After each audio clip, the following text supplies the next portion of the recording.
মানুষ ঈদের দিনে আত্মীয় স্বজনের বাড়ি যায় আর আমি যাই সিনেমা দেখতে। দুইটা সিনেমা দেখব, বরবাদ আর দাগে। বসুন্ধরা চলে আসছি, কিন্তু আমার দেরি হয়ে গেছে, তাড়াতাড়ি যেতে হবে। প্রথমে গেলাম বরবাদ দেখতে। বরবাদ দেখা শেষে এক বিপত্তিতে পড়লাম। এইখানে অনেক রিপোর্টারের ভিড়। যান বাঁচায়া বের হয়ে বরবাদ থেকে চলে গেলাম দাগে দেখতে। দাগিতে গিয়ে দেখলাম আফরান নিশুকে।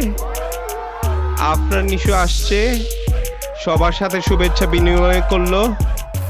তারপর আমরা বের হয়ে আবারও সেই বিপত্তি। এইখানে আরো বেশি রিপোর্টারের ভিড়। যান বাঁচায় আবারও বের হইলাম। বের হয়ে দেখলাম এ কি জঙ্গলি ভাই সিয়াম। এইভাবে শেষ করলাম দিনটা।